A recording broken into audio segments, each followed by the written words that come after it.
Continuing our breaking news coverage on Penn State, locking up James Franklin. He agrees to a 10-year extension at Penn State, reportedly worth about $8.5 million a season. He'd be coaching the Nittany Lions through the 31 season. At least he's under contract through then. We know that college coaches can leave whenever they want to, and no buyout is too big if another school wants them. Franklin was rumored to be very much in the running at USC, but he is staying in Penn State in Happy Valley. Let's bring in Bryant McFadden, the former Seminole great, the two-time Super Bowl champ. BMAC, off-the-cuff impressions. What is your reaction?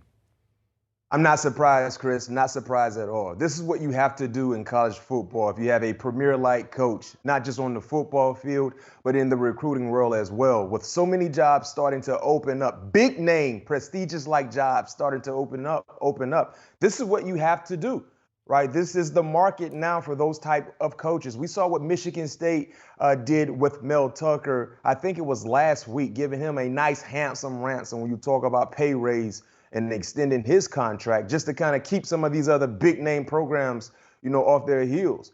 Penn State is a big name program. It's a traditional powerhouse. But when you talk about USC still being open, and his name was the first name to be associated with that job opening, and now LSU, and then, of course, the most recent opening is the University of Florida in SEC power. So this is what you have to do, and I think he's more than deserving of getting this contract extension and this huge raise. Why is he deserving of it when you look at the numbers there? 4-5 last season. I know it was a weird COVID season.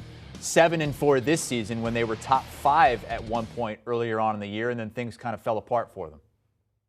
Yeah, he's just been consistent. I think in his entire tenure there at Penn State, he has 62 wins and 32 losses. That's really efficient. That's consistent. Now, granted, when you talk about trying to compete for a championship, they've always fallen short to some degree. But they've been more than relevant, not just in their conference, but in college football as well. A lot of universities will love to have that consistency on the football field and the recruiting trail. So seeing what he's been able to do, granted, it's only going to be one or two usual suspects when you talk about coaches that are competing for championships. And that has been the storyline for a long time in college football, especially with Nick Saban still coaching. But me personally, seeing how consistent he's been, yeah, you got to stick with him. You got to ride with him because he's done nothing to not deserve a contract extension, especially with SC open, LSU open, and Florida open. And he was rumored to. I mean, there were some people that were saying he's gone. He's going to USC. They were saying that weeks ago. That's not the case, and we don't know at this point if that was a James Franklin decision. If he said no, I want to stay at Penn State, give me a little bit more security here, or if maybe USC said we're looking elsewhere. So James Franklin and his agent went back to Penn State.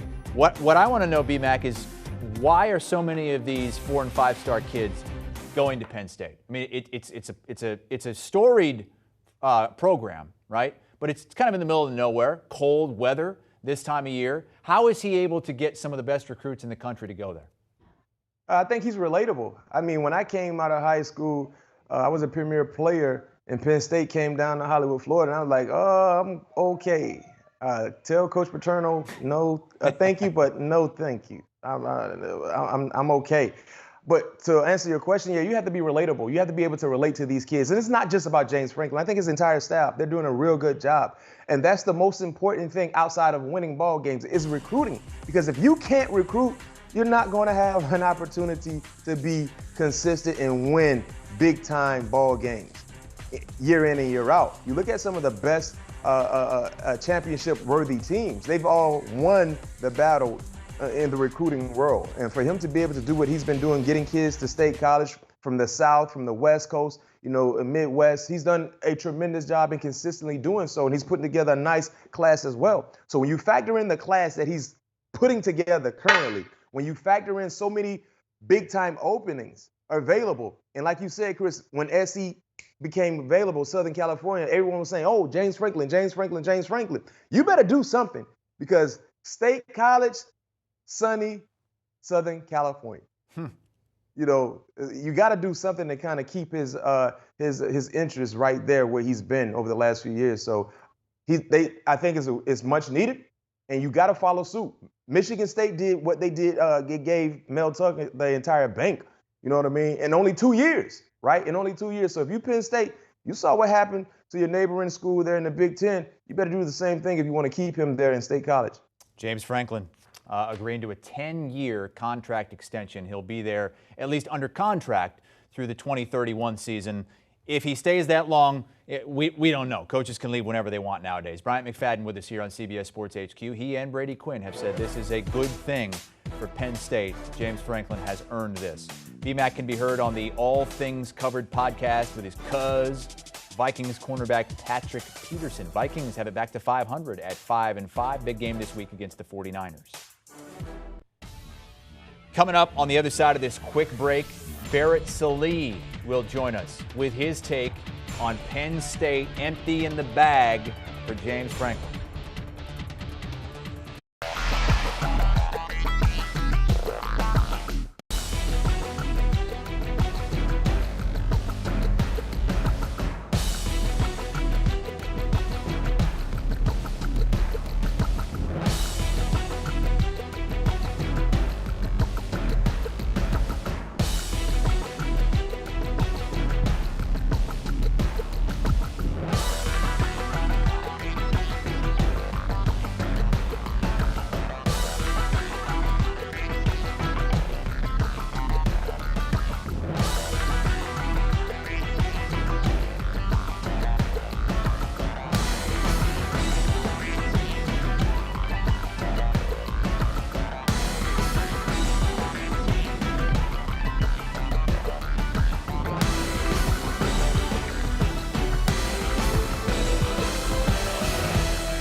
James Franklin is staying at Penn State.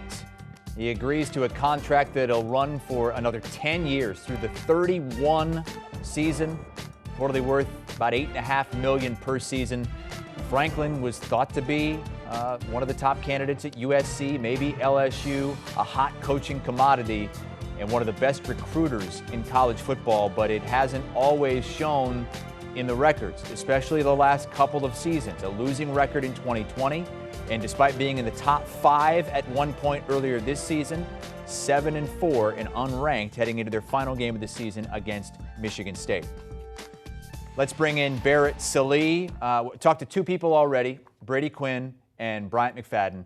They both said that despite what's happened over the last couple of years with the wins and losses, that this is very much needed at Penn State, and this is a huge win for Penn State. Do you agree with that? Absolutely. Clean sweep, 3 out of 3. James Franklin, in most years, has Penn State in the national championship conversation in November. And unless you're Ohio State, Alabama, Georgia, any of those teams, that should be acceptable. And a school like Penn State, yeah, it's got a storied tradition, but that's tradition. And James Franklin made that program relevant in a time that it was really hard for that program to get back on its feet. He did so quickly. 3 11-win seasons. You throw out the COVID year last year. It was so weird, especially in the Big Ten. And then this year, his quarterback, Sean Clifford, gets hurt twice. One of them was in the Iowa game. They probably would have won that game over a ranked Iowa team had Clifford actually been healthy. So James Franklin is, in more times than not, going to keep Penn State in that Big Ten East race until November and in the national title race until November. And at that point, you roll the dice. The chips fall where they may. And for Penn State, that's great. You've been in a spot on Championship Sunday with James Franklin with a chance to go to the playoff. Not many teams can say that. And on top of that, it's about the Jimmies and the Joes. State College is a very hard place to recruit to. But you look at the 24/7 team recruiting rankings right now, number 5, Penn State. And that's pretty par for the course for James Franklin. So I know, he has not had a ton of success, 8-9 in conference over the last couple of seasons.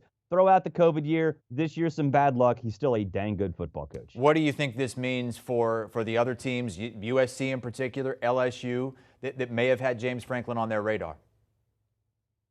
I don't think either one of them was actually going to hire James Franklin. I think this is a Jimmy Sexton special. I think Jimmy Sexton used those two jobs and potentially Florida right now in the recent to get this number up as much as it possibly could be. And James said that it's been like a 3-4 month process, and that might be true. That's also the time frame in which he changed agents to Jimmy Sexton. So the best thing that could have happened to James Franklin is USC and LSU coming open mid-season because he could use those for leverage. I never thought he would leave Penn State, and I really never thought that LSU or USC would hire him. That doesn't mean that he's not pretending and his agent isn't acting as if LSU and USC were calling. Okay, LSU, USC, Florida. I mean, huge programs in need of a head coach. Where do we stand right now with those openings?